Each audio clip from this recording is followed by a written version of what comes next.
Hello, everyone, and welcome back to the Horological Happy Hour. He's Justin, I'm Rob, and we are back with episode 2. Thanks for joining us, you guys.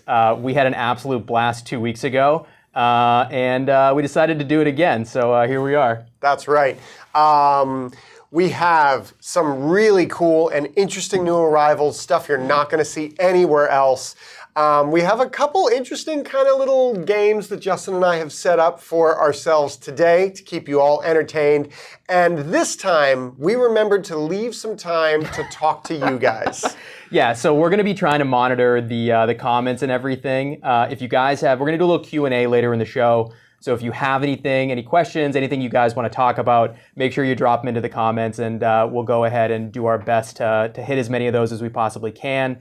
Like Rob said, new arrivals. We got a little, like you said, a little game. We want to talk about some of our favorite watches from the 1940s and 1950s.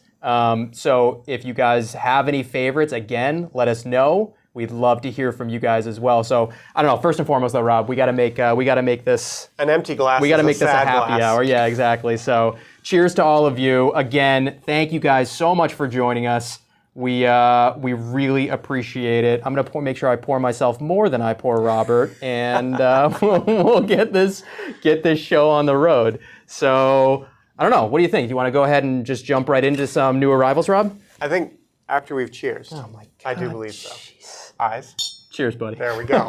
Cheers to you Cheers guys to all too. of you. All right. So like we said, new arrivals. I assume you guys are familiar with what we do here at EWC. We constantly have the coolest and most interesting new pieces coming in every single week. So Rob and I went ahead and we each grabbed 4. If you'll look at this lovely tray, you'll see that there are not 8 watches on them because 2 of the watches that I picked have actually already been sold, unfortunately, but we grabbed some really awesome B-roll and some great video and stills of them, so we'll still talk about them. One of the nicest things about working at a store like this versus like a brand boutique where you're kind of limited is that we get to see a lot of everything. Yeah. You know, we see old stuff, we see new stuff.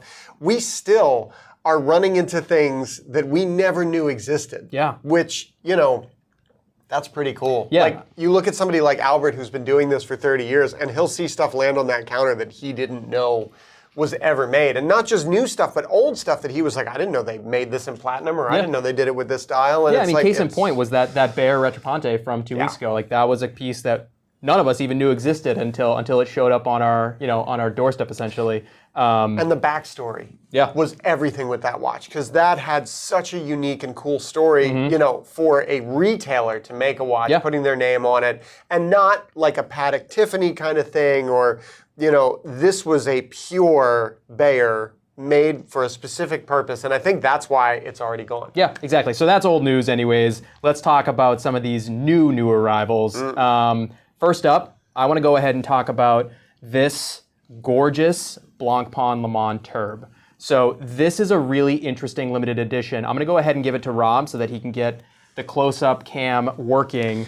Can't believe you didn't wind this. I didn't want the hands moving around. I had it all set to 1010 and it just got all out of whack. Moving, all right, well, Robert, my assistant, will wind the watch and show you guys the Turb moving. So anyways, Le Mans Turb, it's a reference 2125M, and this is actually, it's a limited edition of 18 pieces, and it's from what they called the Desert Storm collection. I've tried to do so much research on that collection to figure out exactly what it was made up of, the other models, what the real backstory of why Blancpain, a Swiss company, made a collection of watches to honor/celebrate Desert Storm. I don't know what the hell was going on. But anyways, this is a 38 millimeter stainless steel Blancpain Le Mans case on a bracelet with a tourbillon. So you get an automatic 8-day movement. 8 days, and it's that thick. Yeah. It's incredible. I don't know how they did it. Yeah, it's one of those things where, like, Blancpain I generally don't like their bracelet watches. For whatever reason, they usually feel a little bit clunky. The case itself is too thick, paired with that larger linked bracelet. But this one at 38 mil and how thin it is, it wears like ridiculously well. No, this is the X71 bracelet. This is one of the best bracelets that has ever been made. It's a pain in the neck to size. It is, but it's solid as a rock. It's very comfortable. It does not pull hairs. No, for those of you who might have that issue. And the other thing, like if you talk, this is, you know, a version of the watch that Albert wears every day. Yes. And one of his favorite parts about it, and this is great, is that you see that power reserve at the bottom showing the 8 days. Each turn of that crown is 1 day. Yeah. So in a dozen cranks, this thing is fully wound, and that's it. Like, well, that's the crazy thing is that like a normal watch with an 8 day or a much smaller power reserve, you're winding it 40, 50, sometimes even 60 times to get 40 hours. It's my one complaint with a Longa 1 is it has a 3-day movement, but you spend 3 days winding it. But this, I mean, you can see from these close-ups and everything that has a nice black dial. It's a military dial, so you have that like hyper legible Arabic numerals with all the lume. But then here I was going to say this movement shot, that rotor, the decoration, like it is gorgeous. It's such an interesting mix of like this really rugged kind of overbuilt, sport watch paired with this beautifully decorated 8-day movement, a giant tourbillon aperture up at 12 o'clock. Like I love this watch, and they're not that expensive. It's a steel tourbillon with a screw-down crown. Right. Like, that is the closest thing to a working man's tourbillon there will ever be. That's a hilarious statement, by the way. It's a legit. Working man's tourbillon. It's true, though. That's why you can wear this watch on the daily. We know a guy who does. That's true. But yes. Okay, yeah. Albert wears number 1 of the serial line. Also, the only manual wind one I've ever seen. Yeah. This is not automatic. Anyways, this killer watch. I'm a huge fan. This is one that every time we get, not necessarily this exact super limited model, but every time we get a steel Le Mans tourbillon in through the shop, we all gush over it just because, like I said, it's like supremely wearable. It's under the radar. It's super cool. It's got so much like if you know kind of factor. And 18 pieces. Right, 18. That's actually rare. Yes. Rare gets thrown around a lot in the watch world. That's actually rare. So that one's going to be hitting our website probably next week, so keep an eye out for that. That one, I'll be really sad to see that one go, but somebody else needs to buy it so I don't do something stupid. Good one. Hard to follow it up, but I'm going to try. Okay, what do you got? And I've actually picked a brand that we've started to see a lot more from recently, and I think, I don't want to say they're underrated because there is a lot of good buzz about Chopard, but for the most part, they still kind of do exist under the radar. Totally. And this one, similar to your watch, this is also a very limited edition. This is a killer Chopard L.U.C that they made 25 examples of. And this is what, the 1860 XPS, I think, Correct. is like the model family. This is in white gold with this beautiful green guilloche dial. That wave pattern is so cool. Isn't that nuts? And then I love the symmetry and the balance you get with putting the date at 6 o'clock like that.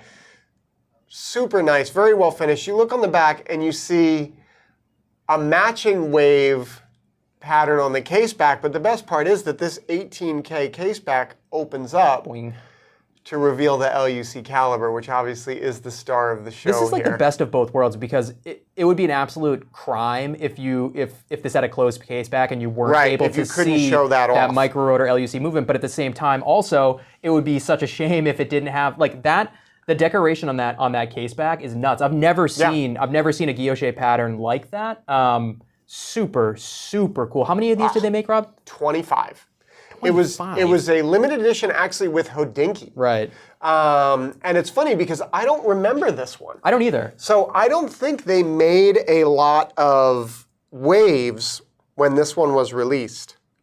But it was it recent? They did a lot of like quiet limited editions. Like the Ferrier was like that too. They did that Ferrier LE that was very quiet. And like most people didn't even know they released it. They made, again, a very small number of them. They got sold to like, you know, very fast customers, I guess, or like friends and family almost kind of thing. And then that was it. And like nobody knew about it unless you had one. I mean, Chopard is like, especially the L.U.C line is super interesting because people that love, like there are you're either a super fan and you love the L.U.C. Or you've never heard of it. Or you've never heard of it, exactly. Like there's no in between. Yeah. And I don't necessarily know why. And I guess it is, Chopard in and of itself is a little bit of a niche brand that if you're not, you know, deep in the watch world, you might not know of, you know, might not be familiar with their products. But then if you have an original, like 1.96 L.U.C movement watch, those collectors hunt them down and they pay good money for those watches because you can't find them, they don't come up, and they're very collectible. It's funny because very cool pieces. I really like the direction that Chopard has gone with the L.U.C line because, you know, like Rob was saying, those earlier pieces, if you look at them, you know, and not to take away from how special and how like how great they are, but they're really, it's all about the movement in that watch. Everything else from the case to the dial to the handset, it's very pedestrian and it's well made, it's well finished, but I don't necessarily, there's no hint of how special the watch actually is. To me, it's actually better that they did that. Yeah, but you're because boring, there is so. beauty in elegance, and there is beauty in simplicity, and they don't need to overcomplicate it. You don't Even need to this, you don't need to make like, if you're just looking at the front of this watch,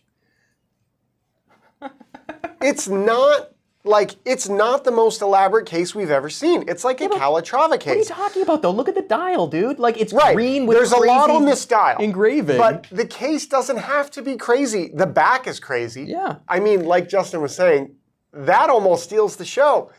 But then the fact that you can push the crown.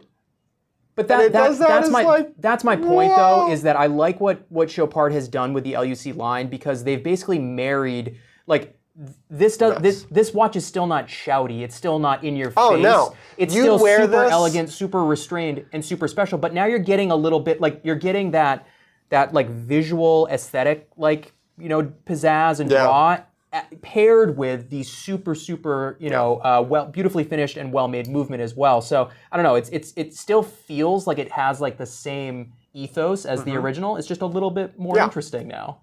It is. It's a little less boring. It is. And like you say, they're doing the best of like honoring the past and bringing it forward. I agree. That's why I picked it. I think it's stellar. Nice. I imagine it won't be here for very long. Yeah, shouldn't be. That one's live on the site for $31,500 right now. So go ahead and you can get, you know, all the details, photos, etc. on our website. That's a good one. I really like that watch. Okay, your turn. All right, next. Okay, I probably should have saved this till I was going to say, I can't believe you put this in the middle. All right, well, next up, another one that's not quite on the site yet, but it's coming soon. Vintage Patek Philippe 3448. So this is the Patalone. So if you are familiar, and Rob... Isn't that an Italian dessert? Nope, I'll get to that. It actually, well, it's Italian for frying pan. So if you know anything about, you know, Patek Perpetuals or, you know, the 3448 in particular, the 3448 has the distinction of being the first serial-produced automatic perpetual calendar wristwatch. This uses the caliber 27460Q, which has a 38-hour power reserve.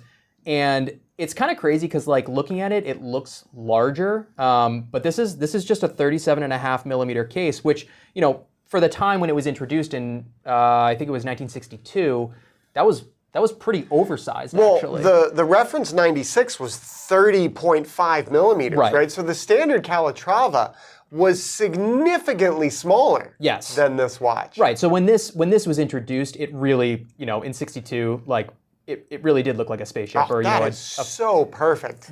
This is one of my favorite all-time favorite vintage Patek references. So, like I said, 37.5 millimeter case. You know, this was yeah, I know. So I keep on getting distracted by looking at it in the monitor. Like, it's so beautiful. So super clean dial design. You know, so you obviously get day, date, month, moon phase, and it's interesting that it's, this is almost a 65-year-old, well, this one's from 75, but, the model was introduced in 1962, so it's going on This is so 65 not years 70s. old. That's and really funny. But this design still feels so modern to me, and, not just because Patek has kind of gone back to, with like the inline perpetual and some of the other, pieces that they've come out with recently, I feel like they really echo some of this design language, but this really does feel like an incredibly modern design still,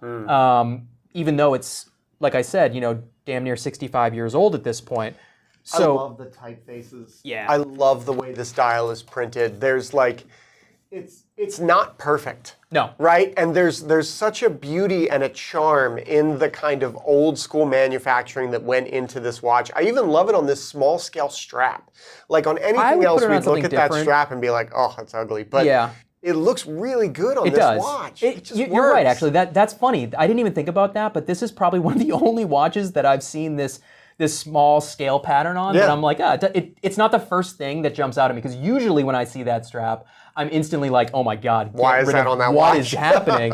But so going back to kind of what you were saying about, how incredibly beautiful the case is and everything. So this was, the case was actually made by Antoine Gerlach, who was, like legendary Geneva-based case maker that Patek worked with regularly.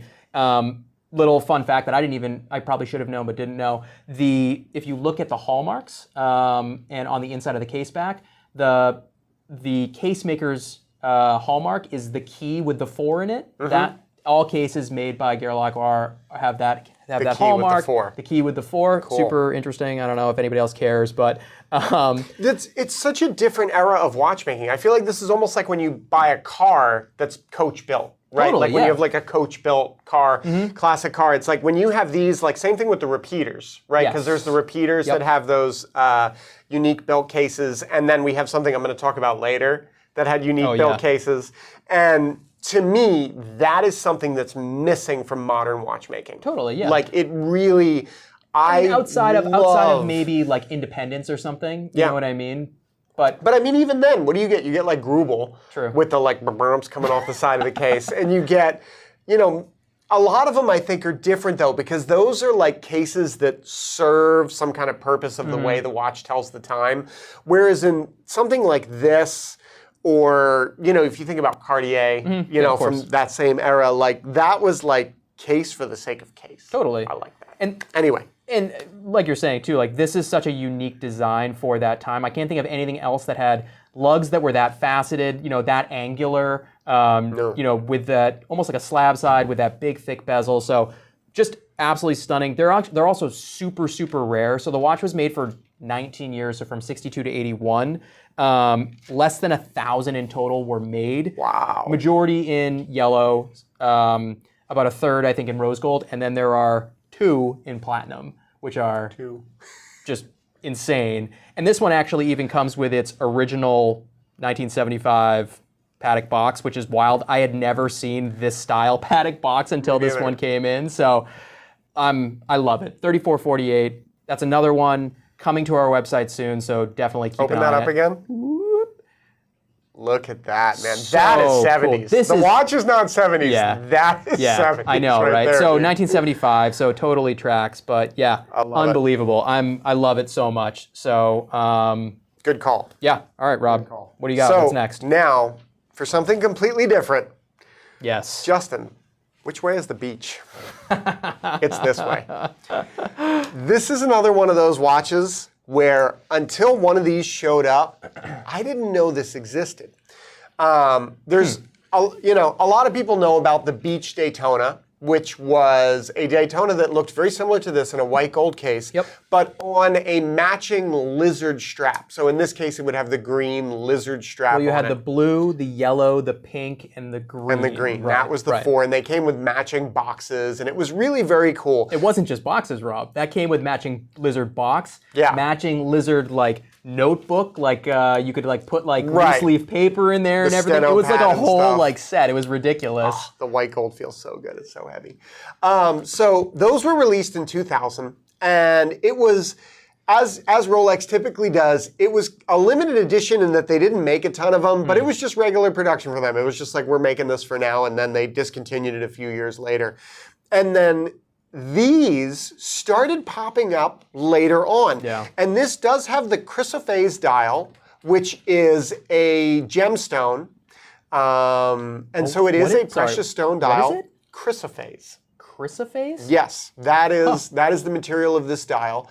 It is a stone dial, so it's almost like a Stella Daytona, if you will, which is kind of cool. Yeah. And what's cool about this is from 2011. So this is later than that production, but this watch has been factory confirmed as born on the bracelet with this dial. This is not a put-together watch. Well, I remember when we first saw this watch, we had to do a lot of research because we initially thought, oh, it's a beach that someone added a later white gold. Or they took a white gold Daytona and found a dial or something. Yeah, so because again, this was another one that, like we mentioned at the top, we didn't even know existed in this particular format.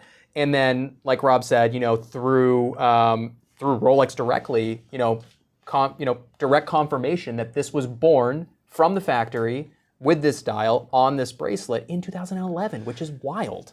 To me, the cool thing is to wonder, why did they make this? Did they have like extra dials and they were just like, well, I guess we'll make a few this year? Or was there like a client who was heavy enough where they made it for him? Yeah. Like, that's the stuff you'll never know, because Rolex doesn't have those kind of records, because they're a bigger production company than like Patek or Lange or any of these that are on the table. It's also here. funny because like we talk about Rolex in like the 60s, 70s, even into like the 80s and 90s a little bit, where like, when they were, when they were moving between either movements, like moving on to the next one, or dials or whatever, there were always these funky little like transitionary periods where they would use the new movement in the old case, like 3186, and instead of the 3185, or they would use the new style dial, but there are all these little wrinkles and stuff where they would do that, and then but we always talk about quote unquote modern Rolex as being a company that would never do something like that. Right.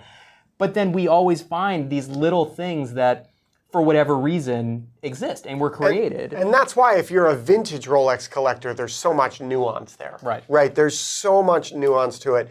And I think that's what makes it exciting. No two watches are going to be the same. So that's why I thought it'd be cool to highlight that, because I'm not the biggest Daytona guy in the world.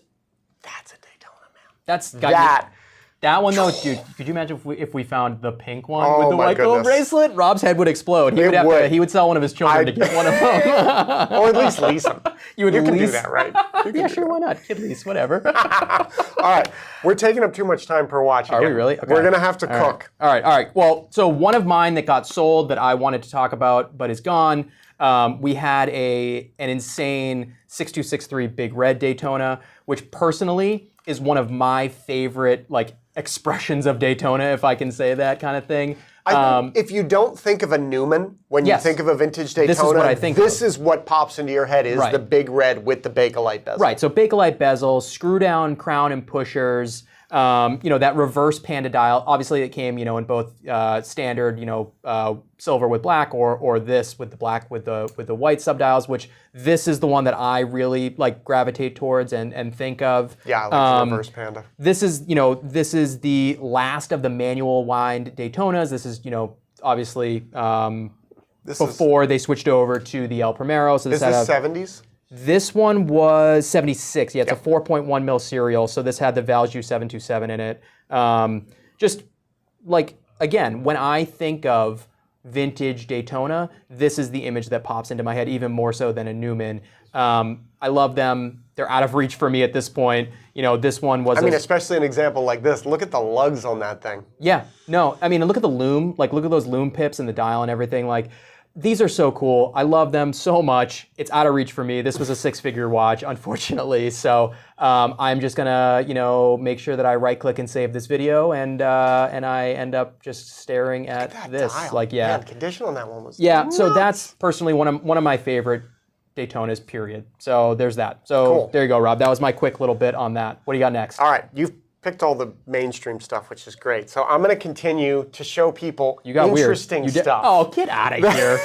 Oh, I'm sorry that I want to talk about a 3448 and, you know, a Blancpain Turb. So, talking about art and artistic cases. This is a very early Daniel Roth chronograph. This is the reference 2147, but most people call these the Daniel Roth Lemania chronograph because it has that standard bearer Lemania caliber 2320 in here, which was the chronograph movement of note for years and years and years. Yeah, it really was. Right? With the subdials ski line to the center cannon pinion there, which is like the defining hallmark of things like the 5970 and the Patek 5070. Breguet made chronos with this movement. Everybody, Vacheron, the 47101 has this movement in it. And this is cool because this is an early 90s chrono. So this is when Daniel Roth was still the majority shareholder and fully in charge of this brand. Pre-Bulgari. This is pre-Bulgari. You know, yeah. So in 94, Daniel Roth sold his majority share to the Hourglass first, before Bulgari, and they took over first. And this predates that as well. So this is like OG Daniel Roth, perfect size. And you can see he worked at Breguet before this. I mean, it's totally apparent. Yeah, you can see all those hallmarks of like that heritage of working Breguet in terms of like the beauty of the style, the blued steel hands, the classic black Romans, a watch that looks best in yellow gold. And you can see how the yellow gold like tinges that dial so that instead of silver, it almost has like a champagne-y kind of warmth to it. I mean, the movement is stunning. This is old school, awesome watchmaking, but in a absolutely beautiful case. Like, look at how, even though it's a round movement, it looks like it was made for this case.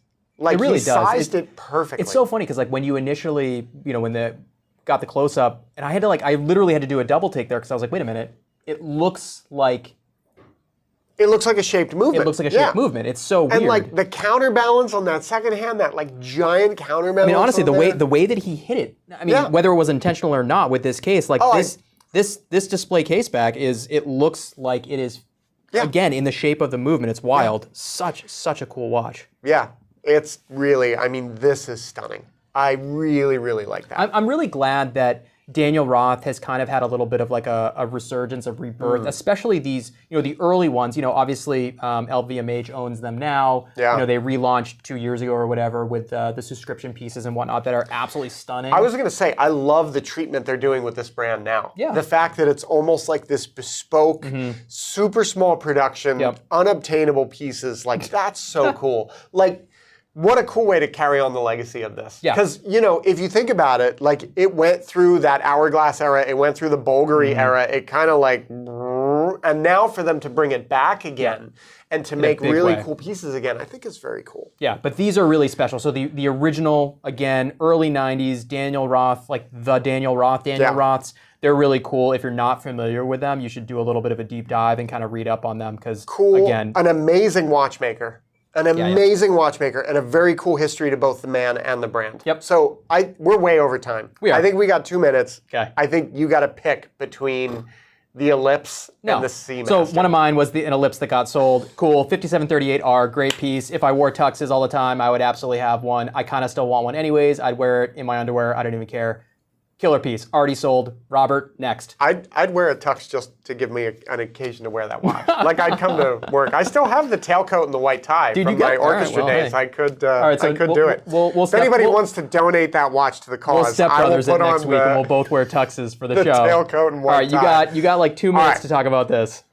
This is cool. This is cool. This is another one of those, like, didn't know this existed, let alone that there's any floating around out there. This is an Omega Seamaster 300 with a lappy style in an 18K yellow gold case. Like, this makes no sense. Like, I agree. I'm so glad this exists and it's so cool, but like, what the hell was Omega thinking? Oh, they were thinking it'd be so cool if we made a lappy style dive watch with a screw down crown, no date, not fouled up by some weird date window at 4:30 or something, right? I mean, how beautiful is this? I agree. I'm not disagreeing with you. It's so weird. Like, gold Seamaster with a lapis die. I don't know. It's so bonkers. It's so out there, but it is so cool. It really is beautiful. Man. And like, it's really hard to show without getting like a complete reflection. Maybe we'll go to the B-roll for it. But the dial has so much life and sparkle, and I love like natural material dials. Same thing with the Daytona. Like having these natural material dials to me means that your watch is not going to be the same as anybody else's out there. Right. And to me, that's one of those cool little Easter eggs that even if nobody else knows it, who cares? You know it, and it's killer. And I love the fact that this is like the old school, you know, it looks almost like a 60s Seamaster, but you know. Oh, you mean like the handset, the printing, right, the handset style. That with the numerals on the quarter hours, like it's just, that's it, man. Yeah, it's weird. It's super funky. Yeah, I love it too. I think this is only maybe the second or third one that we've ever had. Like, I've never seen this watch before. No, we had it. I specifically remember that we had it at least one other time. Really? Yeah, definitely. Wow. Okay. I wish I knew how many pieces. Actually, well, I don't think it was numbered. It wouldn't have been. If this was actually a limited, like technically a limited edition, Omega would have had it printed all over this case back. You know, the I don't think it was limited. I think it was just small production. So funky. We've had a couple of things like that from Omega, and again, it goes back to the Daytona, where it's like, here's a very cool watch. It's going to be small production, and you'll probably never see one, but it's not numbered, which to me is fine. I don't need to be numbered. No, I love it. All right, well, we went over. That's okay. Those were our favorite new arrivals from this week. Go ahead and make sure you guys check out all the other really awesome stuff that we've added, because we had a really hard time choosing, you know, just these 8 or whatever, because we got some pretty wild stuff right now. All right, next up, we wanted to go ahead and we're going to make this a little bit of like a running thing, where we're going to basically we're going to pick, each of us, our favorite watch from a given decade. We kind of went back and forth. We decided to start with the 40s. We could have gone back further, but we figured, what the hell, we'll start with the 40s. So, Rob, do you want to go first, or do you want me to go first? Okay. No, I'm pumped. I'm ready to go first. So, but also in the chat, let us know 40s and 50s. Let us know what your favorite models are. We threw it up on social media. You know, this past week, had a couple of really interesting suggestions. You know, the Patek 130. Which I think was actually the 30s that debuted. Did it really? I think so. So Vacheron, my first thought watches with this was to go reverso. Because obviously there are some brilliant reversos from the 40s. But I think that's a 1930s watch. It is. And that's probably the only one. If you're like, what's your favorite watch from the 1930s? It's probably a Patek or the reverso. Yeah. Like there's really not much else out there at that point. So that's why we chose to start with the 40s. And for me, I kind of I took every grain of salt that I could and went to the very end of the 40s with the IWC Mark 11. The Mark 11 was first used by the Royal Air Force in 1948. Really? Okay. It was in production for 36 years. 36 1984? years. Get out of here. It was retired in 1984, and it was used continuously by the Royal Air Force for that entire 3.5 decades. Seriously? Yeah. Isn't that amazing? It was just like standard issue? I would love to get my hands on a birth year Mark 11. That actually would be my ideal birth year watch. Actually, blows my mind. I think that would be so cool. That was produced for, way to date yourself, by the way. That was produced That's right, I look good for being born in the 40s, huh? Produced for 36 years, and yet, like, I mean, I guess I've seen a handful of them, but like, I feel like if it was standard issue produced for that long, I would see them everywhere. And this is the standard bearer for what we now look at as the modern Flieger, the modern pilot watch, right? There were the really big ones. Obviously, there were like the B watches that were produced both by IWC and Lange back in the 40s for fighter pilots. But this, to me, in its small, very wearable case, you know, with the Hardy caliber 89 in it, which is one of the greatest movements anybody ever made. Like, we've seen vintage caliber 89s that have been sitting in a drawer for decades. You crank them up and they keep almost like brand new stock time. Well, I mean, think about incredible. it. Like, it's standard issue. Like it has to, you know, it had to take be good, a beating right? and keep on ticking kind of thing, like Timex style. Like it has to be and like able to. the broad arrow on the dial, and like when you have the signed case backs and stuff. Like to me, look at that, man. That's a watch. I love the idea of a watch that's built for a purpose. This was meant to be hyper legible. It was meant to have a decent crown on it so that you could, you know, wind it, durable, set it. Yeah, durable. It's like anti-magnetic. It had the soft iron inner case. It was like this was a tool, and to me, that's it. Like that is cool, and that's why they've survived. That's why they're still there. Like you can see the examples we picked for our B-roll here. Like some of them obviously.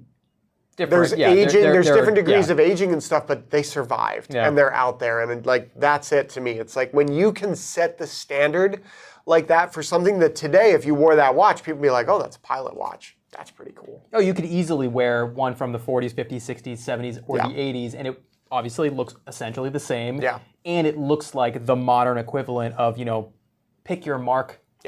IWC. I think IWC's best work is in their history and their heritage. When you think about the Portuguese and why that was made and how that persists, and you think about this pilot series and why that was made and how it persists. And so to me, I'll always love IWC. It was one of my first very nice watches, was an IWC Portuguese.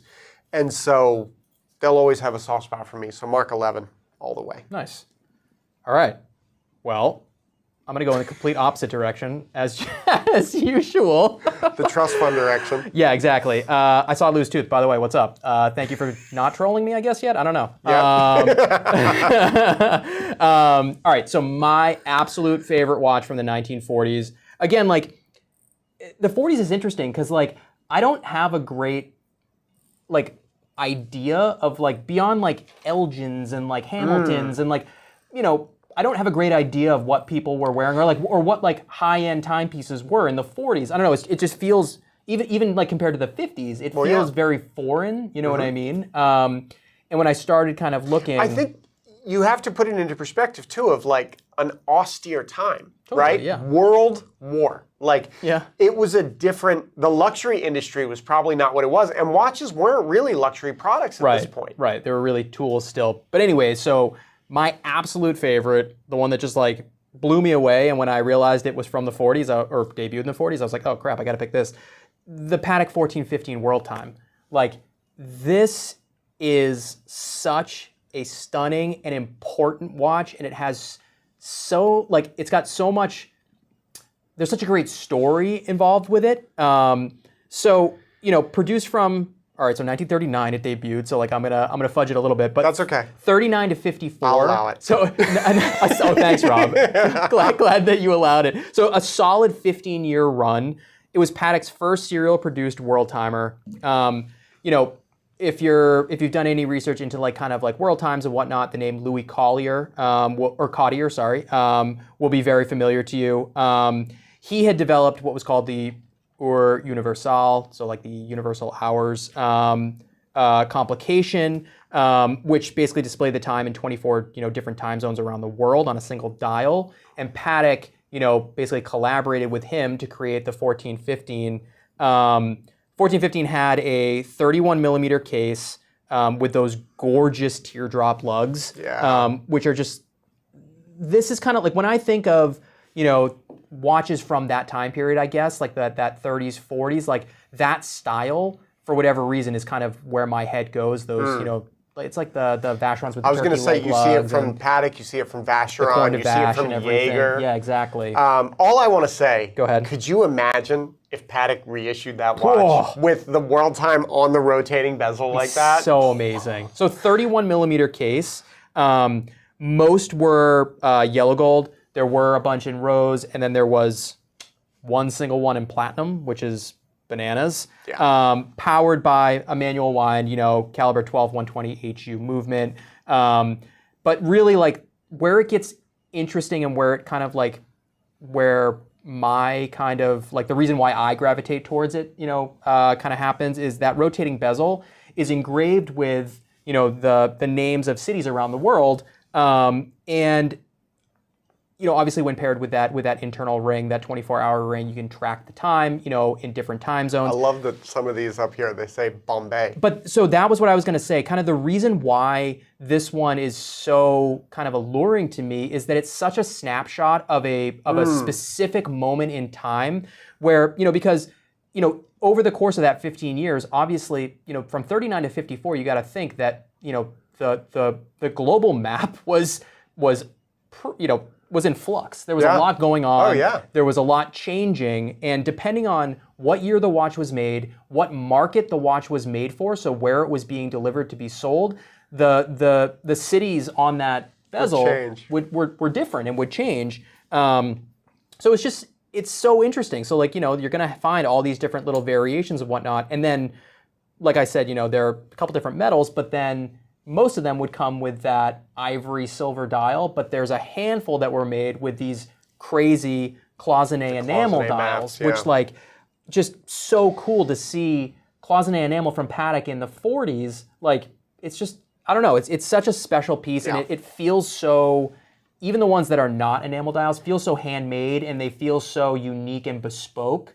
Really, really interesting pieces. For me, the third most important complication from Patek, because you'd have perpetual counter chrono, you'd have straight perpetual, and then it's world time. I think of them as I think I put it as number 2, but it's up there. If you put the perpetuals both together, then it'd be number 2. But it's that to me is signature vintage Patek. They made the world time. They still own it to this day, and I love it. Great choice. And honestly, kind of similar to a GMT, just the Rolex GMT or whatnot.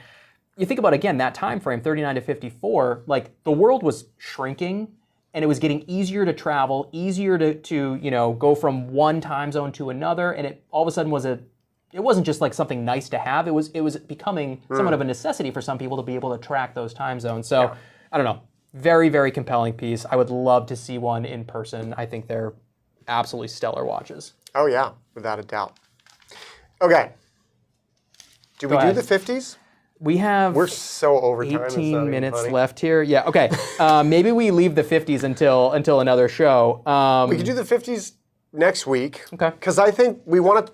I'd love to know what people are saying. I have been strangleholded and deprived of the comments. Rob's not allowed to have the comments because he is the focus of a goldfish. So I'd love to know what's going on, because I can see there's lots of beautiful interaction there from our wonderful fans. All right, if you guys have more questions, throw them in the chat right now. I'm going to go through. We'll roll through a couple of them for our little Q&A section. And then we got to play our game. Yeah.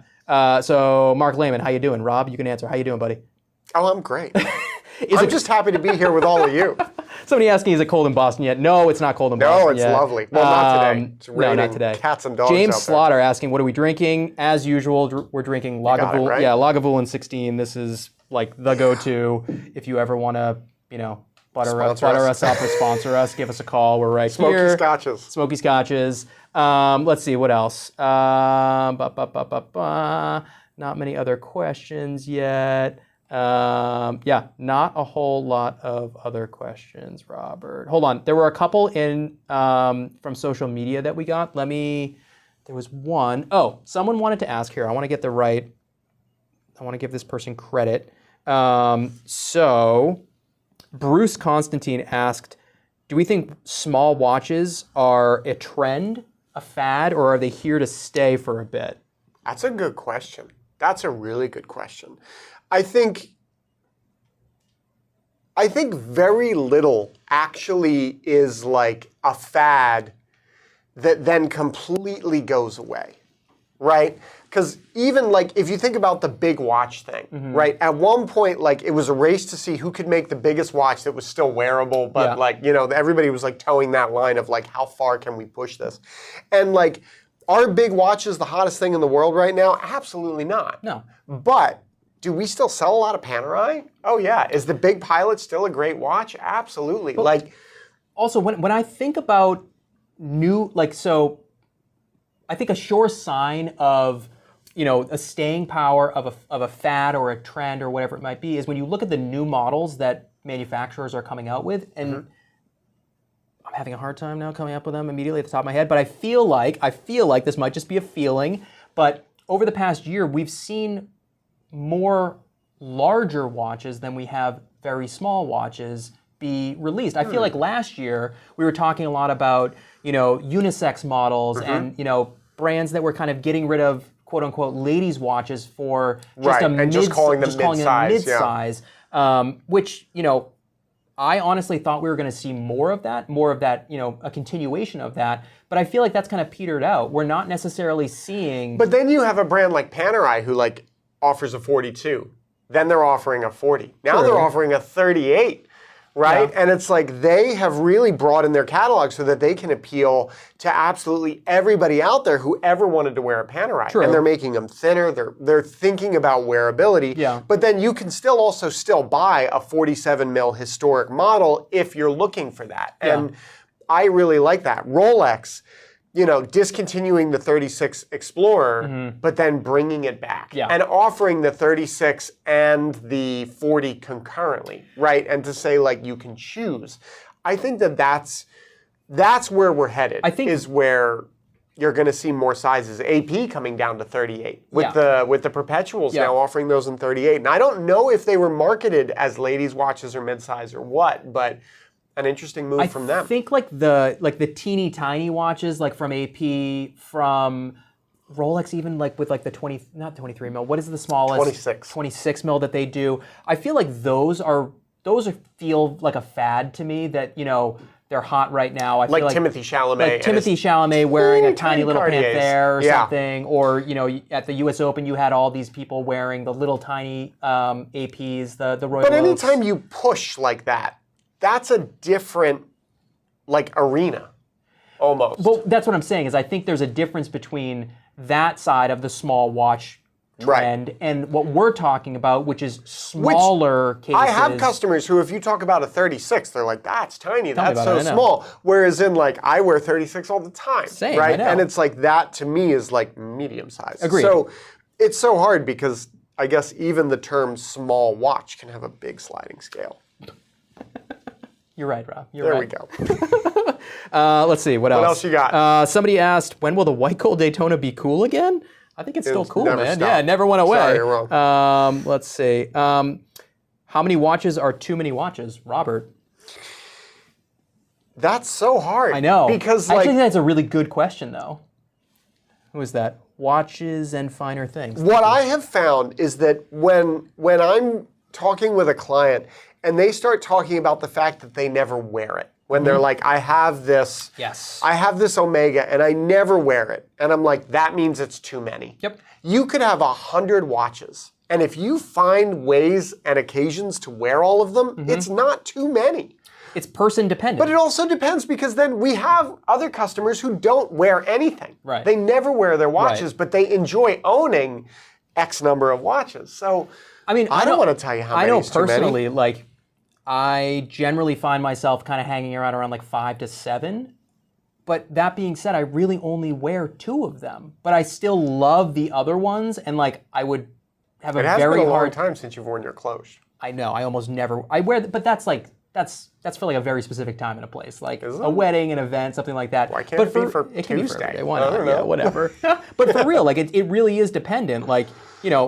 That's not to say that because I don't wear the 5 of the 7, I'm going to get rid of them because that's too many watches. But you know when it's too many watches? When's that, Rob? Is when you double wrist. Oh God! When you wear 2 watches at the same time. I think that's too many watches. What do you guys think? I say no to double wristing. Yeah, please agree with us. You don't tell us. Unless you're Maradona, then it's okay. No, even then, don't do it. Dude, it was cool. He had a purpose. I don't care. It was for him, it was a vibe. For anybody else, I don't get it. Someone else asked us, just totally blanket, but the best minute repeater, and the reason why that kind of caught my eye was that last week, Robert had a client come in who has an AP Super Sonnery Royal Oak in titanium.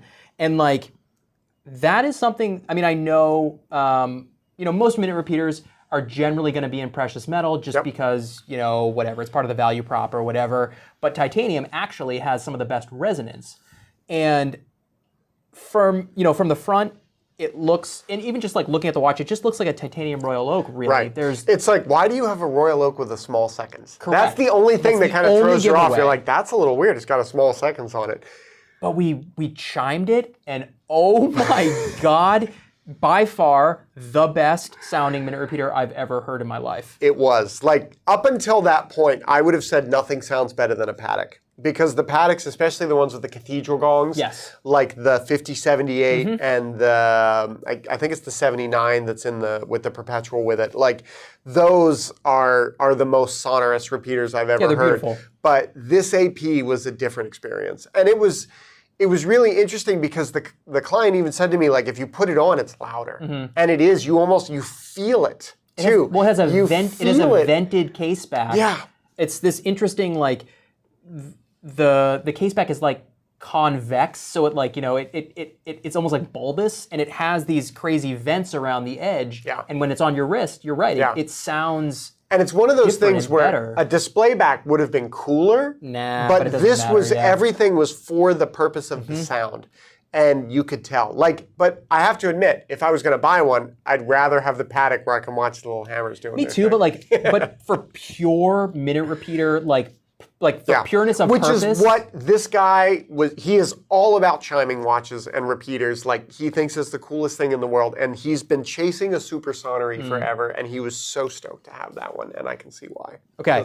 Yeah. Rob, we have 9 minutes left. We got to play our game. We got to play our game. So what we did was we went ahead and had Ben. What are we gonna give? What is your title, buddy? What are we gonna call you? You can't be intern Ben because you're more than that. We'll call you. No, social media Maven Ben. Anyways, we had our good friend Ben here go ahead and go into the safes, and he chose how many watches, Ben? 6. All right, so 6 watches that are right around the $50,000 mark. What in the absolute? This is ridiculous. Okay, so we said, Ben, go into the safe, pick 6 or 8 or however many watches you want at right around the $50,000 price point, and Rob and I, without showing us, without giving us any hints, drop them on the table during the show, and Rob and I are going to pick the watch that we each would, if we could walk out of this room with one of these, which one would we Okay, pick? real quick. Yes. Give me that close-up cam again. I'm going to quickly show everybody what we have, since obviously we haven't pre-planned this one. And the whole reason we did this was because we wanted to show how much variety is available to you at any given price point. So we'll have to do this again. We decided to just start at 50. So we have a Patek, a magnetic, 3417, right? Yep. This is not it doesn't have the A magnetic signature, but still very cool, stainless steel case, unique watch. We have a Debatoon DBS moon phase. Absolutely wild. With this is their like spherical moon phase that's their complication. signature move there. We have an Urwerk, also a spaceship. I'm sorry, I have to look at these references. This is the 202S. This feels like steel or titanium. And then we have Come on. we have a Cartier 100th anniversary Cintre. Tank Cintre 100th anniversary, yep. One of the nicest editions they did. Look at the curve One on of the that prettiest case. watches of all time. My God. Yeah, really That good. is like a shot-for-shot remake of Then- the original. 2 platinum heavies. We have a platinum skeleton Parmigiani Tanda PF with like the ever so subtlest hint. I would call that what, a sage It's like a mint green, yeah. A mint Like green. between mint and sage, it depends And on the then lighting. to finish off, we have a platinum Day-Date Jesus. with the ice blue.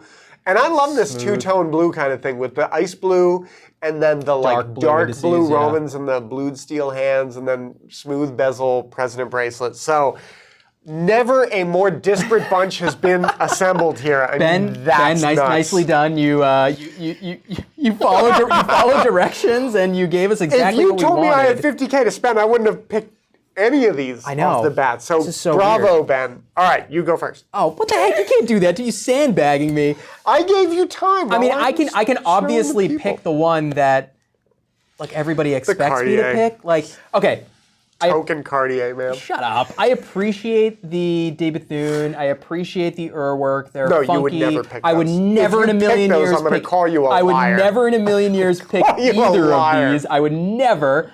The 3417, so this AMAG is so cool. Like, you might be more familiar with, let's see if I can show it off again. I can do it. You got it? You might be more familiar with, like Rob said, the 3418, and the signed ones. The 17 was still signed. The 18 is actually the convertible. Oh, that's right. That's right. The 3418 is the steel convertible. So Patek watches from this era in stainless steel are very, very rare. They did not work in steel. Back in the 50s, the 60s, steel watches were kind of a tough thing to do because steel was a very hard material and the tooling for that was tough and it was not easy to work with these. Look at that thing though, my God. So these are collectible in and of their own right. And then the A Magnetic was such a special watch because they had a fully unique caliber that was meant for this watch. This wasn't like IWC where they just did a double case and they put a soft iron case in here. This was actually... The movement is 27460 AM for A Magnetic. So this was a completely unique watch, and these are very, very special. And I don't care that it's not signed. I love this watch. I don't either, but I'm just saying you might not even know that that's an AMAG looking at it. So anyways, right. Unless you're De Bethune's incredible. Like us. I'm narrowing it down. I'm trying to buy myself time here. This is just so special. I would never take a platinum. I would never take a platinum day-date. I do like this dial, but this is just too big. It's too heavy. It's very heavy. It's a lot of platinum. It's just too big. The case is too big for me. This is gorgeous. This Parmigiani is beautiful. It's compelling. It's really interesting. And let me put that on real quick because this, you didn't unwrap it. Ben! Almost perfect, Ben.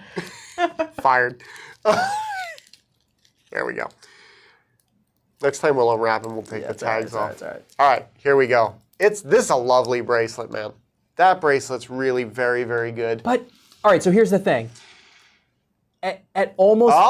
Do you like it better on the wrist? I like it better on the wrist. Not on your wrist. But do I want to spend 50 grand on a Parmigiani? But it's beautiful. All right, whatever. I'm taking the Cartier. Come on. Like... He caved. He caved. You saw it. He caved. Look at this. Like, this is one of the best modern Cartiers, period. Like, this, like I said, is basically a shot-for-shot reissue of the original. Yep. You get this incredible... Which, good luck buying one of those. Yeah. Well, there's also, Unless you're John Goldberger, you don't have one. There's a handful of them. But, like, you get this crazy curved crystal... you get the iconic kind of exploding Roman numerals. The font and the typography on this.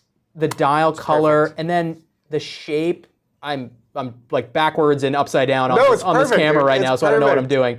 But and a tang buckle. Thank you, Cartier, for a tang buckle. The way that it hugs your wrist, like, I absolutely love that watch. So whatever, I'm taking the Cartier. Shock. Okay. Rob, what are you doing?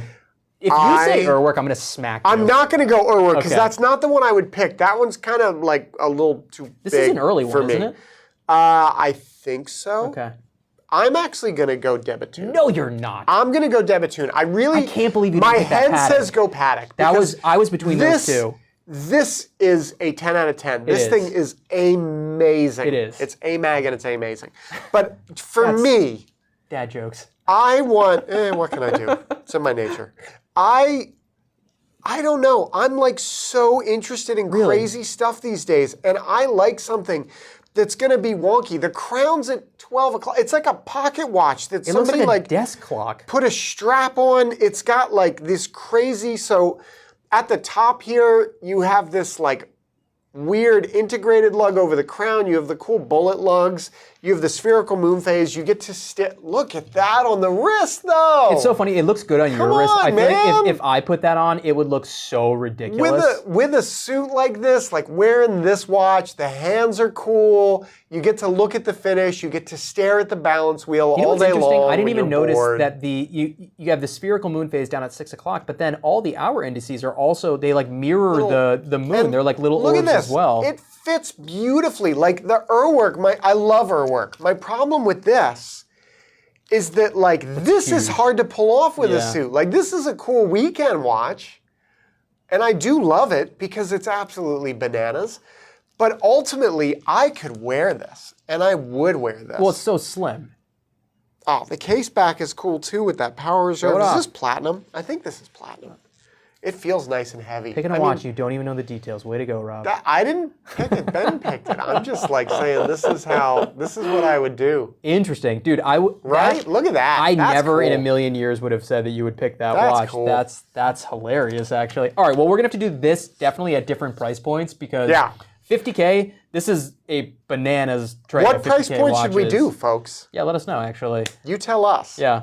Also, in the comments, let us know what you guys would pick out of this like very, very weird smorgasbord of six That's watches. wild. That's hilarious. That is so wild. Good job, Ben. Really good. All right. Well, somehow we are already out of time. That was it. That was ridiculous. We're gonna keep working on sticking gotta to our schedule. do that yeah, next exactly. time. Yeah. Our favorite watches. Because we from the got good 50s. stuff to talk about from the 50s. So join us, and actually that kind of works with what we're hoping to do next time. So does. join us in 2 weeks when we're going to come back. We're going to talk about watches from the 1950s. Our plan is to have an interview with our illustrious president and founder, Albert Ganji. Yep. Yeah, we want to give you guys, we hope you guys enjoyed the Alessandro interview we did a couple weeks ago. We kind of want to keep that going. We want to introduce you guys to other people on the team here at EWC though, and we thought the logical place to start is at the top with Albert. So we want to give you guys a little bit of a history of EWC, kind of where the whole place came from and the ethos that it's built on. So stick around for that. Thank you guys so much for watching. Make sure you're subscribed. Give us a little like, turn on your notifications, and we'll see you guys in 2 weeks. Thank you, everybody. See ya. Good night.